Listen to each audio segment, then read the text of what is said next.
Hey guys, we're here at my buddy Tom's place. He's got a couple steers that need to get over to the processing plant, so we're going to load up this stock trailer here.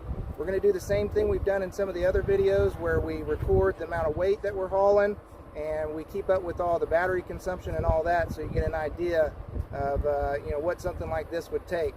So this is how you haul cattle with the Tesla.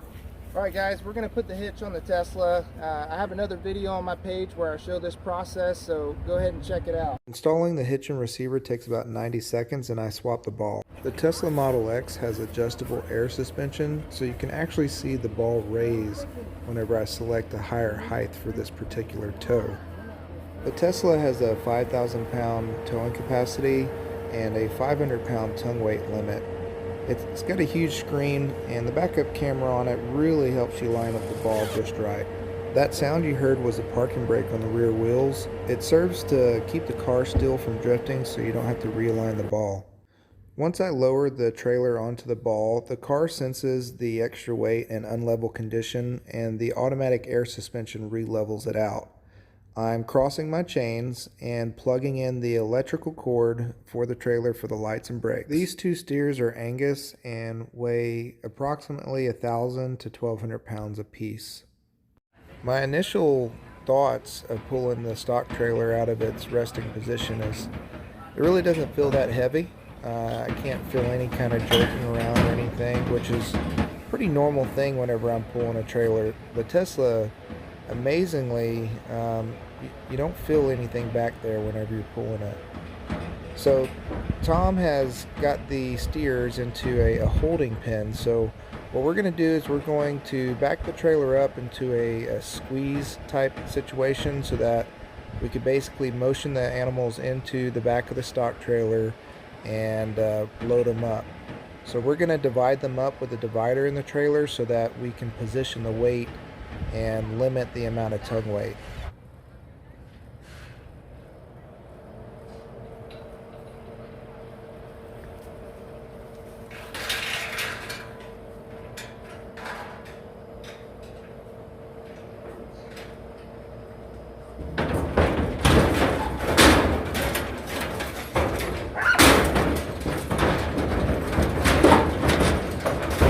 I had anticipated that loading would be bumpy, so I had lowered the tongue jack so that all the bouncing wouldn't be on the hitch. Yeah, that's perfect. Alright guys, let's get them over to the processor. We're going to go weigh at the Loves real quick. So we're going to put our destination in here. We'll wait to reset our trip meter until we leave Loves. So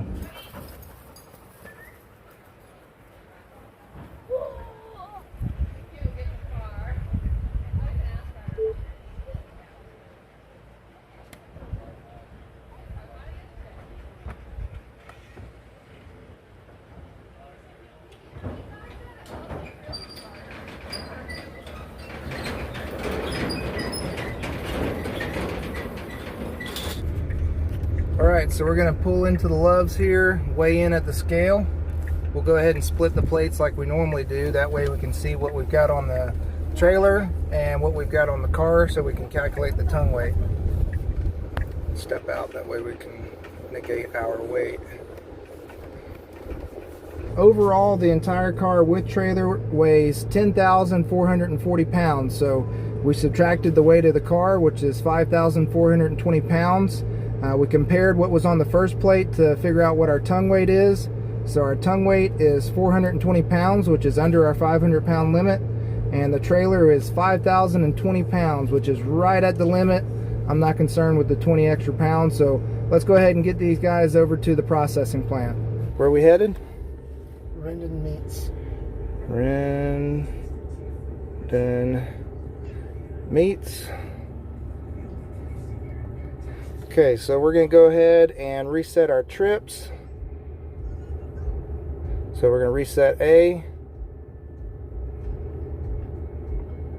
reset B. Alright, so we'll be able to monitor our consumption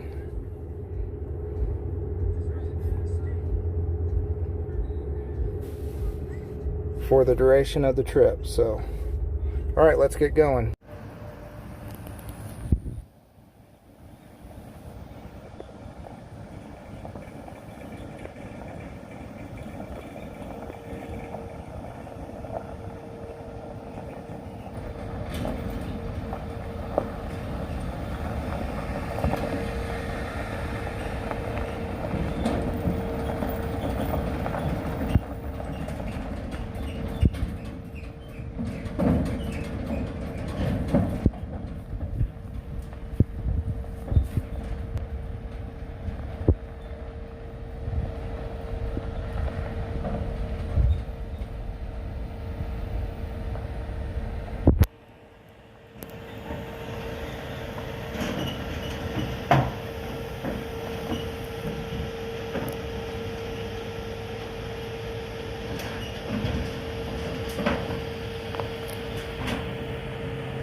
Okay, you want me to pull up the door?